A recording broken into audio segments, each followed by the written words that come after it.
moving on to number 2. This is the screenshot in the dungeon with the genie and the skeleton. Yeah.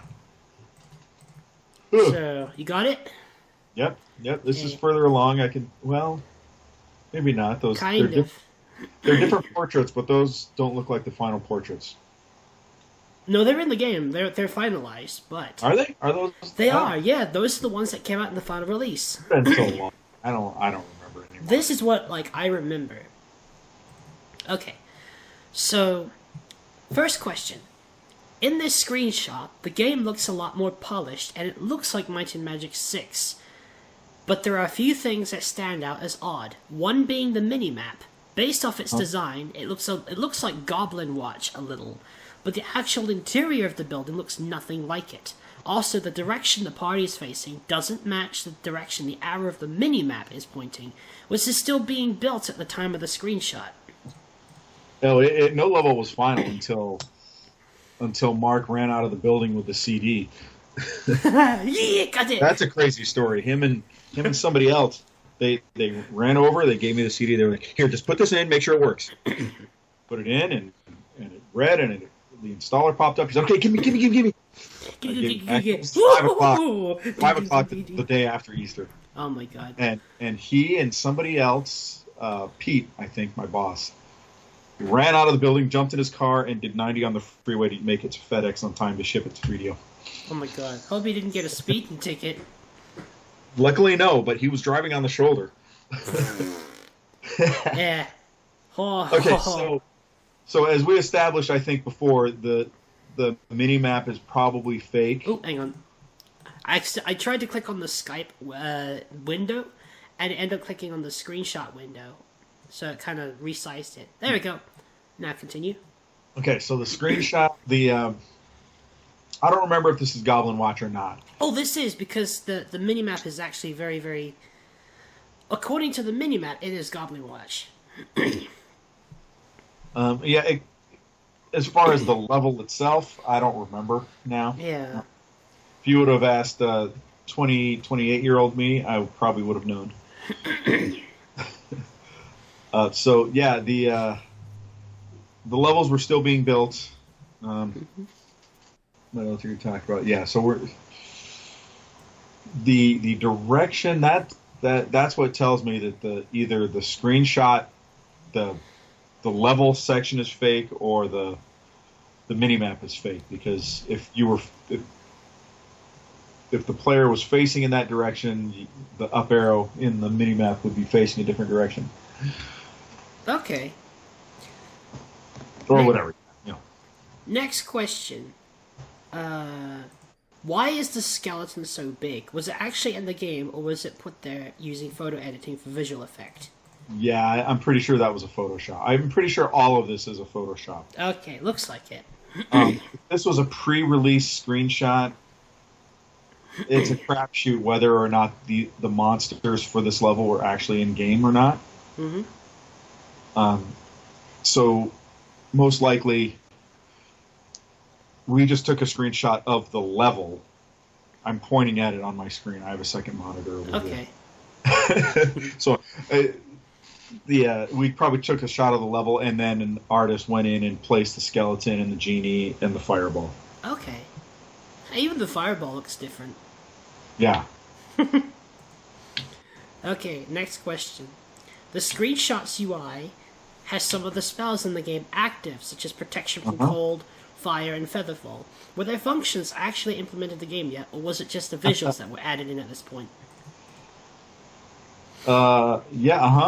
Sure. Yeah, I don't remember. Most likely, it was fairly close to being active. I don't know if all of them were, but the toggle on and off was probably active, so that the programmers could say, "Okay, it's toggled. It shows up on the screen. Now it's off." But whether or not they were actually the effects were in, I don't remember. So they were still working on the spells. Yeah. Okay. And let me see. I like how the gold and the food, the numbers were a different color, possibly a different font. Yeah, that could be. Because I remember what color it is in the actual game. It's like a much brighter yellow, but in this, it's Yeah, kind and you of can see gold. why. Yeah, because Right? 'Cause you can't even read those. yeah. Okay.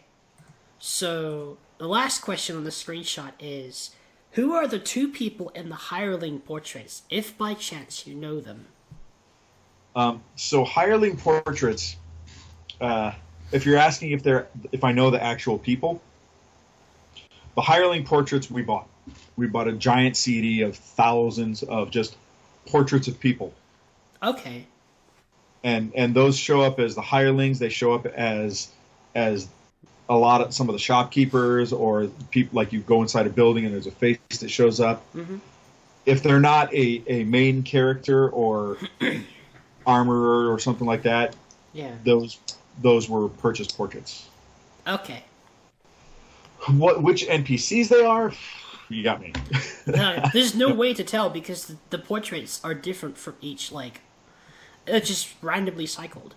Right, right. Okay.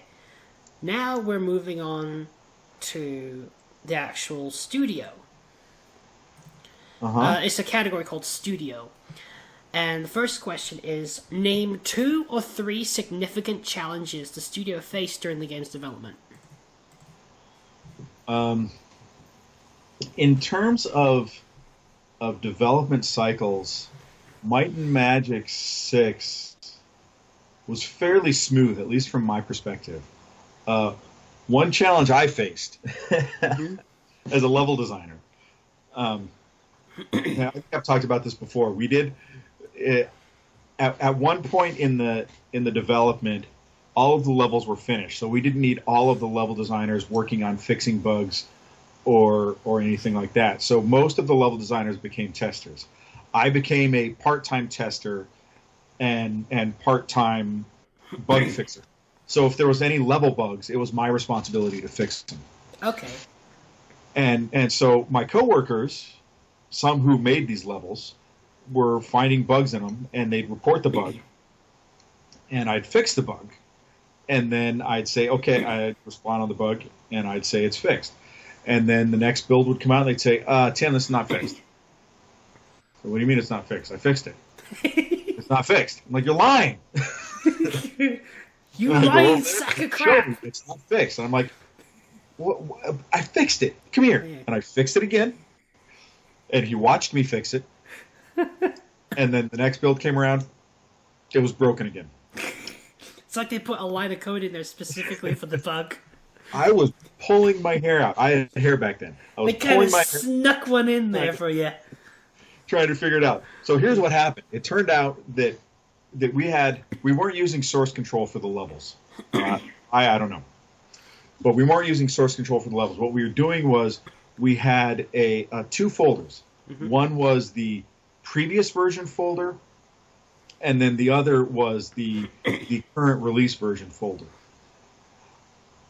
And what was happening was the producer, who was in charge of all of us level designers, was taking stuff, like I'd fix it and I'd put it in the maybe it was the to be built and the current in the build or something. But there was one that was current build and one was old build. And what the producer was doing was he was taking the file from the old build and putting it into the new build and overwriting all of my changes. Ah, okay. And once I figured that out, I started putting them in both folders whenever I made a change, and that was You it. gave him a good grilling, I assume. and then we didn't have that problem. And he goes back and puts one in there just to mess with you. Yeah, like he has a secret one somewhere. Hey, if there's a secret one somewhere, I'd like to see it. I'd like to try it out sometime. Yeah. No, we use source control now. That's the end of that. Mm-hmm. One copy of the file. Okay, so there wasn't a lot of, from my perspective, the only thing that really frustrated me, and it's the story of every game developer throughout all their careers, was the crunch time. Ah. to this day, it's still an issue. And so working, 12-hour days, 6 days a week for months on end was always a problem. I remember stopping off at the store on my way into work on a Saturday, and all my friends are going out to play paintball. And they're like, "Oh, you're coming with us?" I'm like, "No, I'm going to work." But the one good thing that New World did in regards to the crunch time was, frequently what will happen with crunch time is, okay, we need you to just bust your ass for the next 6 months, and then we're done. Okay. And then that 6 months is coming to a close, and they're like, so good news, we got an extra 6 months. Bust your ass again. And when I was at EA, they did that 3 or 4 times in the development cycle. New World, it only happened once. Mm-hmm. So we were supposed to ship in December, and we didn't. And so they pushed it back to March and made the March date. Okay. But besides that, there wasn't any interpersonal relation problems. There wasn't any sort of process issues. There wasn't any Might and Magic 9 issues. Oh, God. That's not... I think I've beat that horse to death. Yes. Yes. Okay. Next question. What was the name of the software used to design the levels in Might and Magic 6? So there was 2 editors. One was called MCAD. MCAD. Yeah, M as in the letter M. All right. MCAD. And it was a basic sort of computer-aided drawing sort of program, but it created levels. And it was, when we first got there, it was pretty shaky. Okay. It had a Control-Z, but if you Control-Z'd, it would crash, and you'd lose everything you had done to that point. Things not to do. Press Control-Z. Right. And we learned very, very early on, save often, save as much as you can, and then make a backup copy of that save because something might corrupt the data. And which, it makes sense. It's an internal tool. It's not supposed to be for public release. So there was a lot of rough edges around. Okay. When they started working on Crusaders of Might and Magic, which was a 3DO product, they had their own team working on it. Mm-hmm. And they actually came down and wanted to see MCAD and asked about the tool and stuff. And I sat down with them for a good 2 hours, and they said, "What do you like about it? What do you hate about it? What do you blah blah blah blah?" Mm-hmm. And I told them everything I wish it had, everything it had that was broken, and all this other different stuff. And so they took all that and they went back up to 3DO and started working on Crusaders. And as they made improvements to the editor, the stuff that we wanted, they'd send it back to us. Okay. And so the stuff that I wanted suddenly magically appeared, like a hide unselected function. Oh, okay. Hey, there's a solution right there. And that was the indoor editor. So everything inside you saw in the game was built with MCAD. Also, all the buildings, the dungeons, the castles, all of that stuff was built in MCAD and exported to be an exterior model. All of the exterior stuff, the terrain, was done in another editor, and I want to say it was called Horizon. I've heard of that. I heard RPG mention that. I don't... it was completely proprietary, internal. I don't think anybody outside of World or 3DO used it. I don't remember if that was its exact name, though. Which is a shame, because, looking back 5 or 10 years, the fans could have used that. They could have bought a license to use the software. Yeah, that was for me as a game developer, the best thing that we could have ever had was when we moved to the lift tech. Not because it was a great engine or anything, but because the tools were publicly available.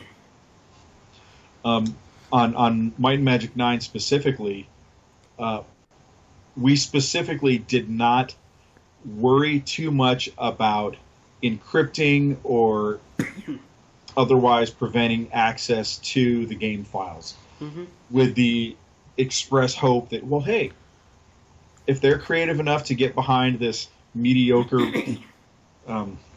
version of cryptography that we put on the game or whatever we used to make their own levels or fix their own bugs, go ahead. Yeah. Feel free. Which turned out to be good, because then Bones got to make his famous 1.3 patch. That's nice. Thank God for people fixing bugs in their spare time. Yeah, exactly. That man, Oh, he used my to email goodness. me like 3 times a day. Hey, how's this system work? How's this happen? But he figured things like how to do things through the scripting code that I couldn't have even imagined to do. Like, he was fixing the graphics with it. It was pretty crazy. Okay, next question. What was the funniest bug you ever encountered while working on the game during its development? Funniest? Jeez, man. That was 20 years ago. Oh, come on, something's got to make you laugh. There's nothing that really sticks out. Like, most of the stuff that was a funny bug that we'd actually keep for gameplay. And I don't remember anything that just cracked me up like you see today with paper dolls, or not paper dolls, rag dolls, like all stuck halfway through walls and stuff. We didn't get that stuff back. There was one. I don't know if you could call it a bug, because I caught it before we had a release, but when I was working on the Sky Castle in Might and Magic 7. Celeste? Celeste, yeah. It started off as like a plus, right? So there's a tunnel this way and a tunnel this way. Yeah. And as the level got further along and the geometry got more and more complicated, suddenly it couldn't draw this one huge tunnel. So I had to start turning these corridors. So I turned one corridor, and that was fine. And then the other side was still having problems. Turn the other one, and I happened to turn in the opposite direction, and then the other sides go, and so I turned all these corridors to make sure that the visibility was working fine, and then I zoomed back and looked at the mini map and realized I'd made a swastika.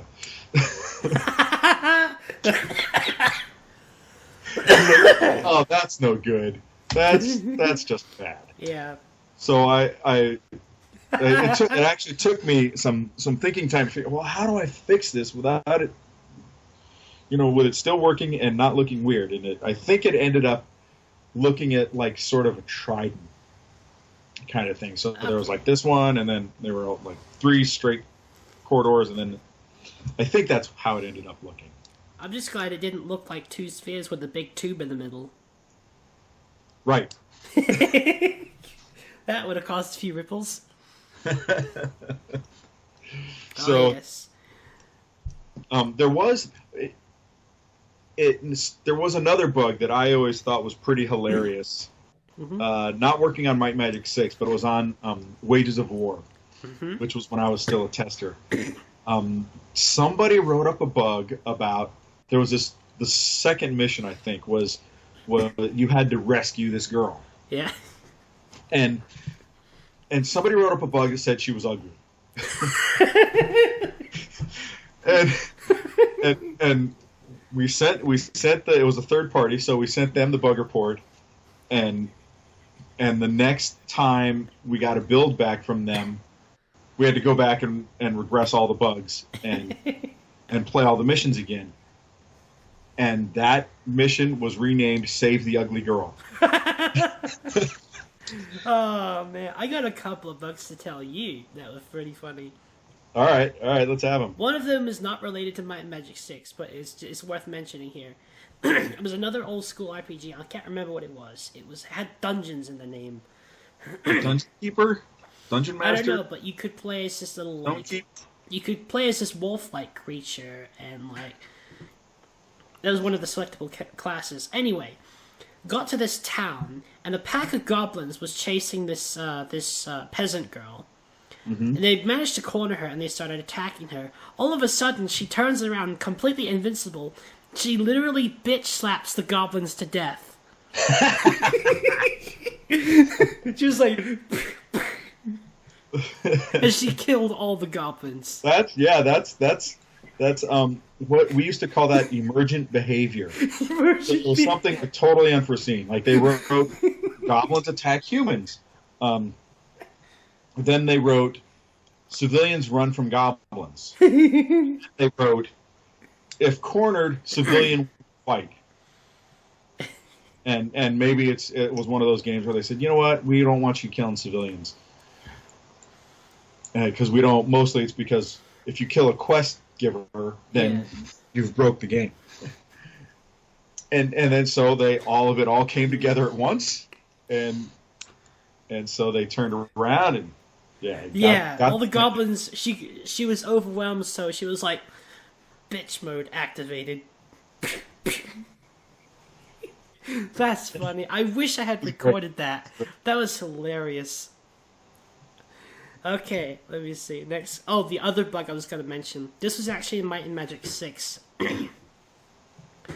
I was in Bootleg Bay one day, and I started walking around in circles, like running around.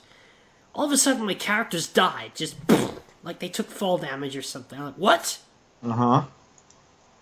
The eternity lies before it. It's like, get off of my screen. I want to see what that was. Apparently, it was just like a bug where it thought you were taking fall damage, but you weren't.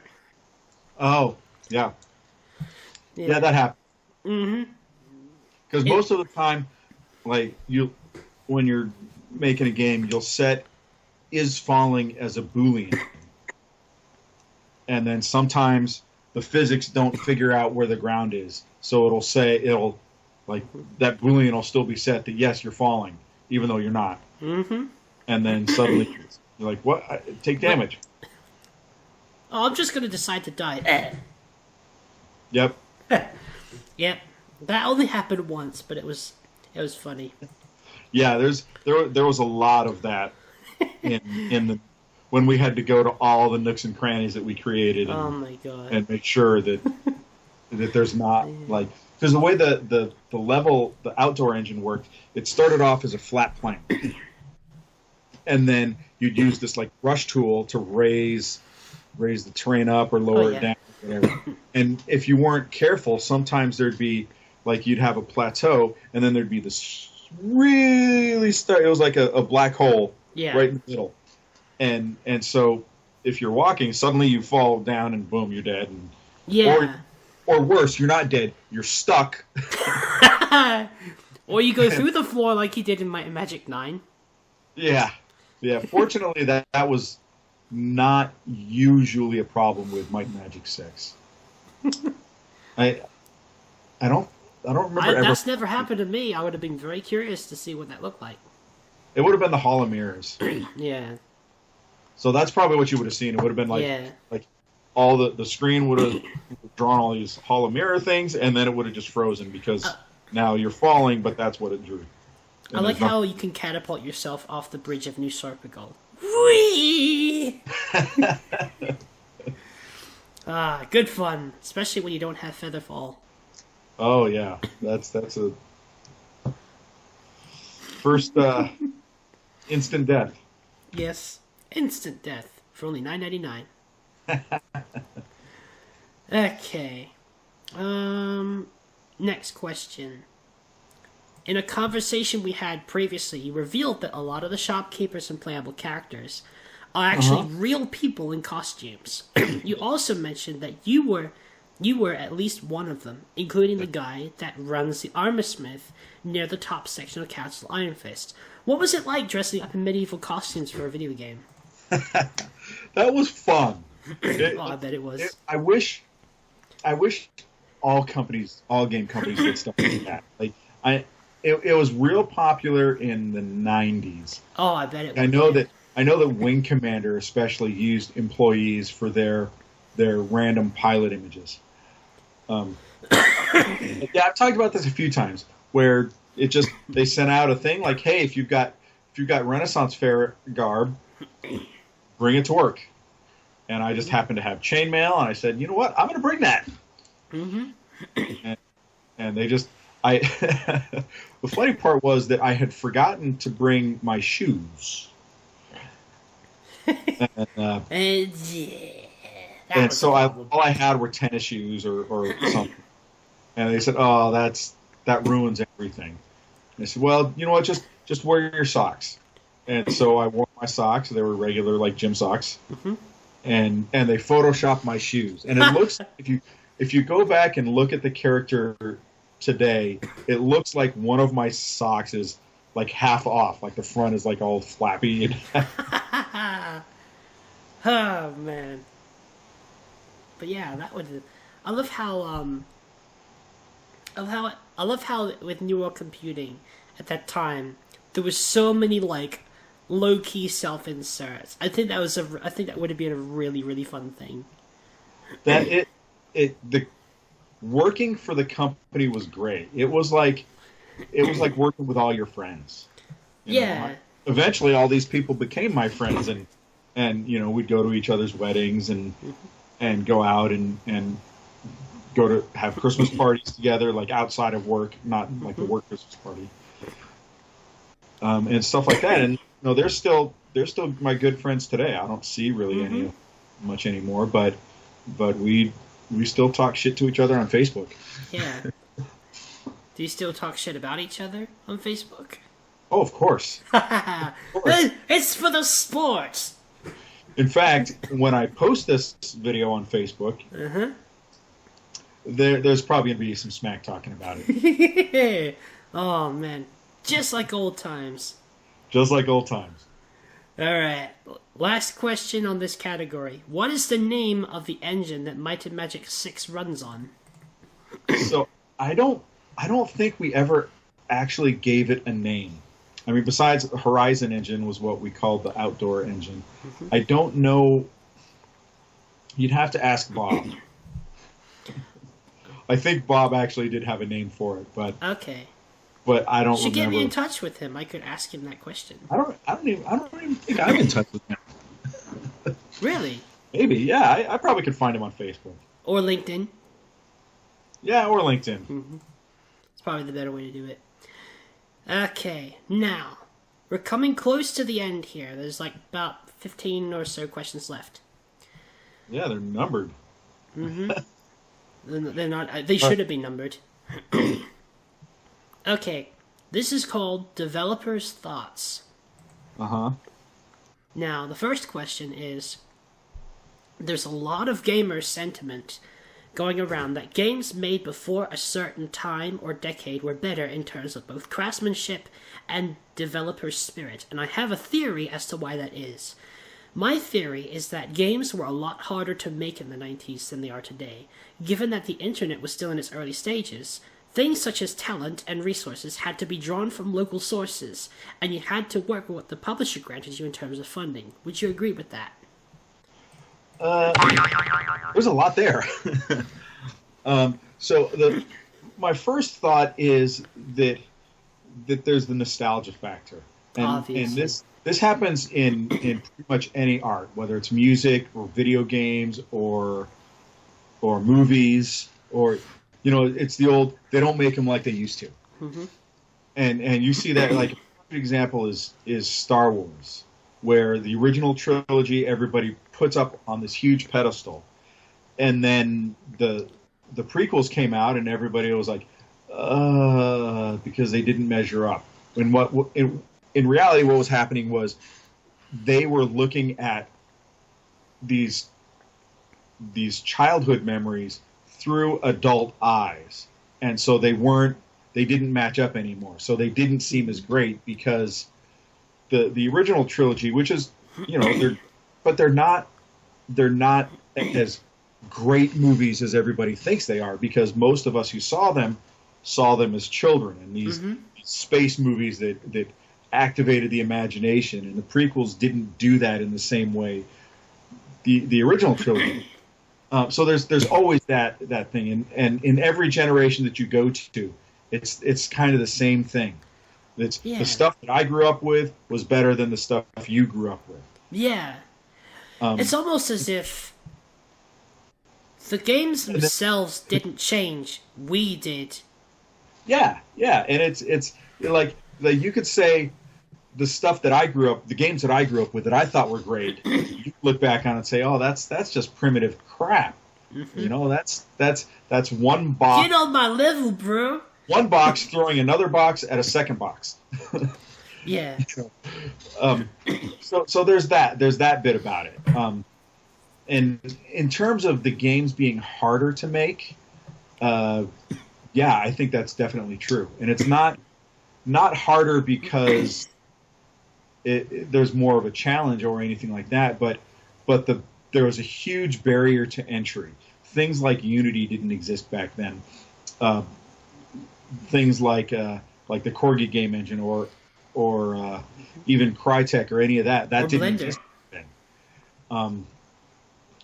In fact, shipping a game with a editor that you also shipped like Heroes did, it wasn't an original idea, but it was fairly revolutionary for the time. Yeah. I mean, there were games that did it before that. Obviously, there was like Racing Destruction Set or Adventure Construction Set or stuff like that. But when Heroes came out, that was the first time that those sorts of tools had a way to mass market your creation. Yeah. So like, you know, you could create a level in Adventure Construction Set in 1988, but who would you give it to? You put it on a disc and give it to your friends. Mm-hmm. By the time Heroes came out, the internet existed. So now you could disseminate those same levels through the internet. I didn't start using the internet until 2007. Wow. I was 15 years old and I never used the Oh, internet. well, you were 15.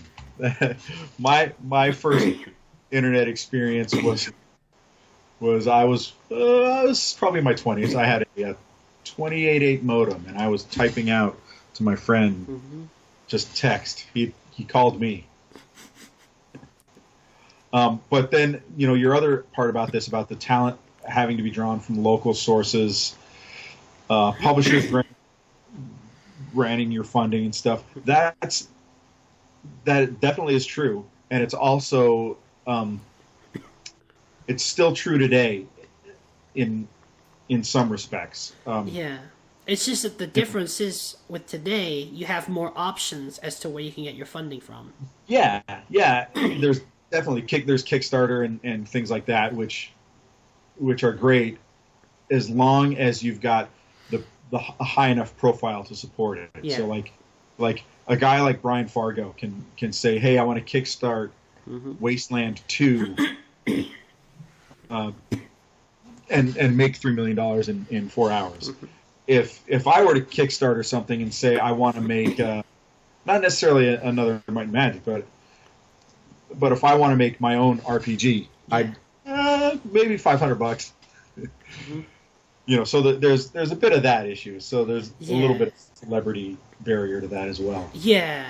We call that influencer marketing. Right. Exactly.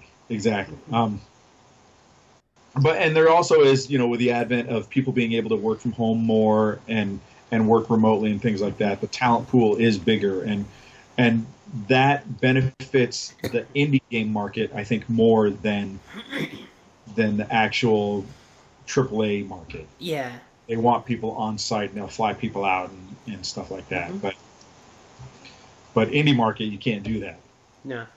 So you got to rely on people working from wherever they are and making your Skype meetings or whatever. Okay. Next question. What was it like having and running a website back in the 90s? Wait, how did you know I had a website in the 90s? Not you personally. I mean as part of like New World Computing or 3DO. Okay, so I didn't touch the website aspect of New World. I mean in general, like... So in general, it was a big pain in the ass. That's my story. So when I was before I worked at New World, I started a record label. Okay. And it was just, you know, to put out my friends' records. and I started a website. That's where the Brap part of Brap Games comes from. It's from Brap Records. I think I remember something like that. Yeah, and so when I decided to start a website, and we had 100 records to sell, 100 different kinds of records, 100 different artists. Yeah. And we were trying to have like a shopping page, and I had to code each one of those records in by hand in HTML. Took me weeks. I used to have a website of my own called Sibernethy.com. I could not code it myself. I had to use like WordPress or something like that. Yeah, and that didn't exist back then. Yeah. So good luck. Like your website editor was Notepad. Or just yeah. And eventually, Dreamweaver came out, and we started using that. And See, I never understood what Dreamweaver was. Dreamweaver was the first WYSIWYG website editor. And that's why I didn't understand it. Okay. Yeah, you'd create the website in the editor, and then it would generate the code to draw that website. Okay. Yeah, that makes sense now. Next question. What was your favorite memory working at New World Computing?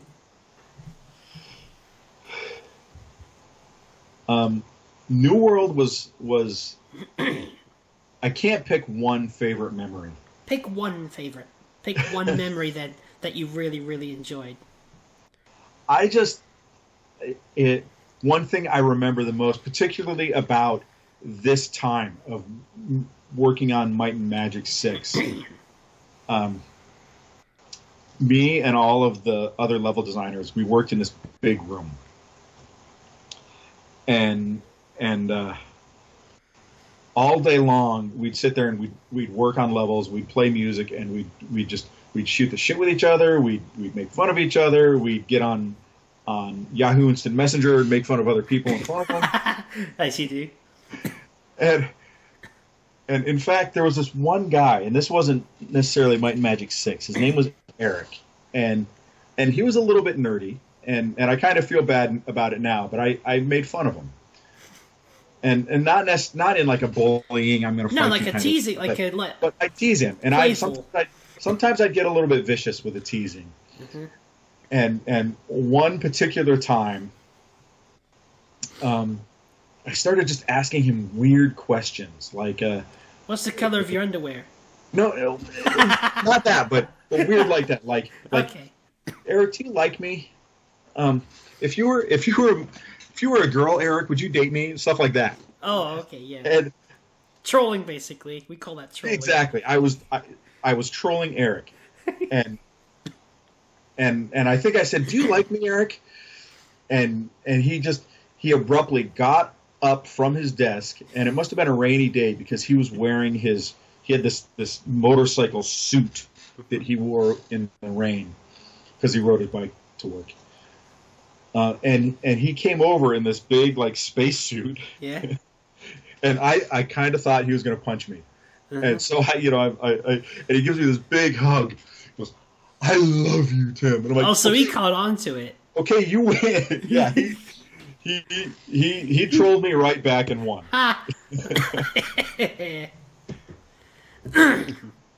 And those times at New World were good times. Like for a first job in the game company, where the company is about making a great game.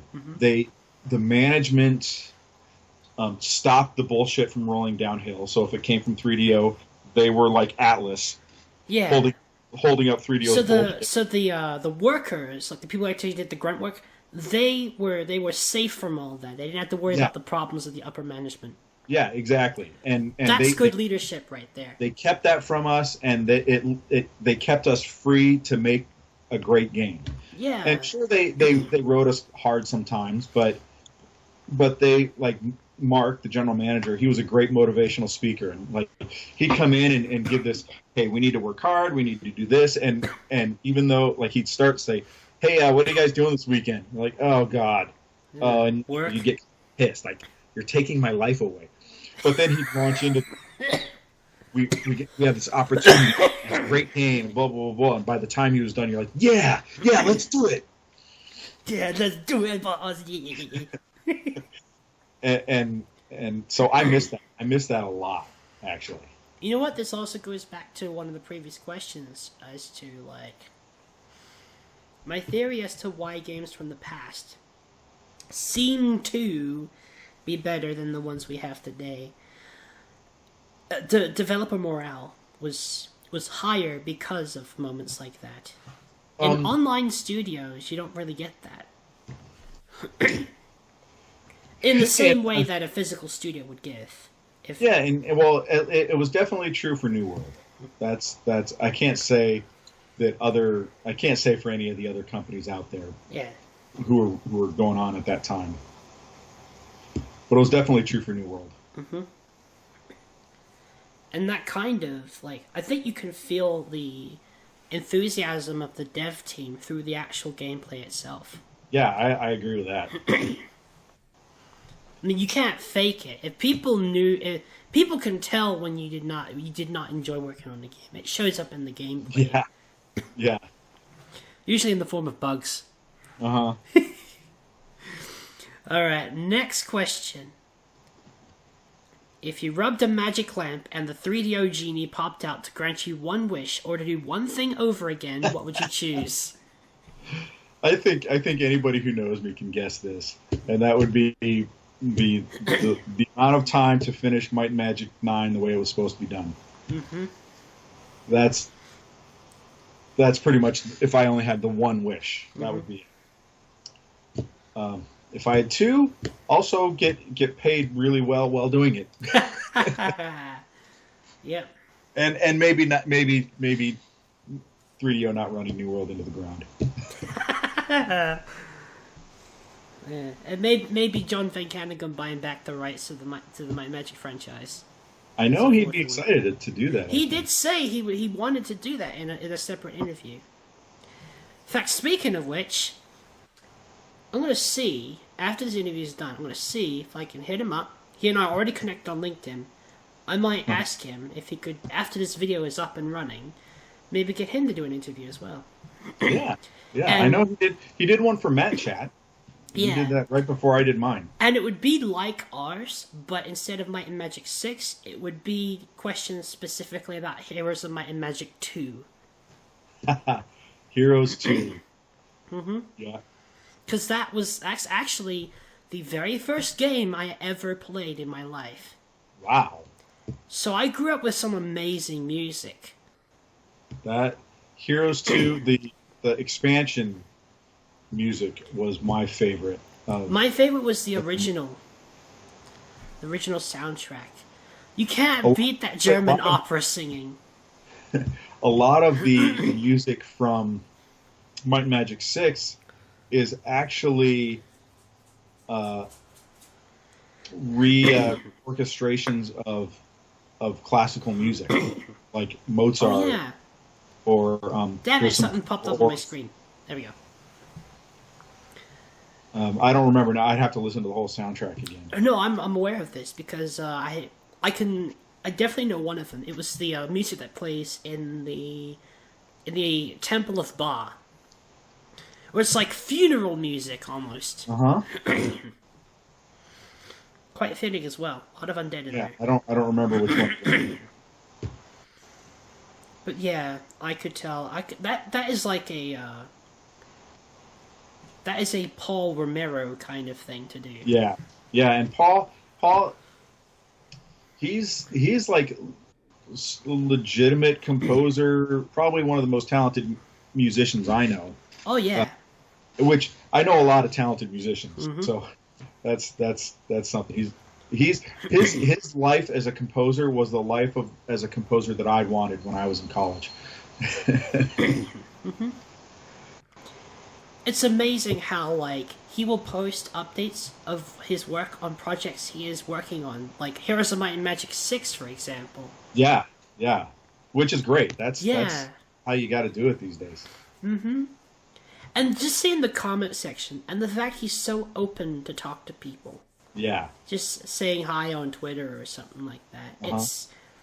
It's really good. Like, I really enjoy that about him.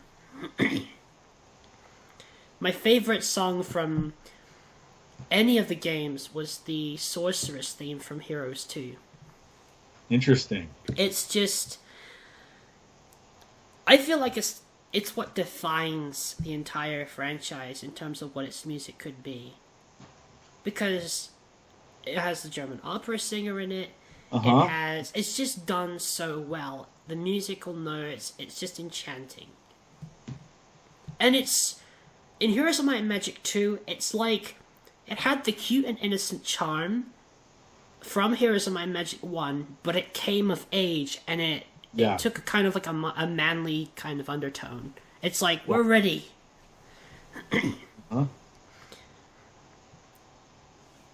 Okay. Next question. All right, well, let's take a break real fast. Oh, yes. Actually, that's a perfect time. And then let's bring it on home. Yes. All right, I just got to go to the bathroom. Same. So it can be a quick one. Okay, I will stop and start recording when we come back. All right. Be right back, folks.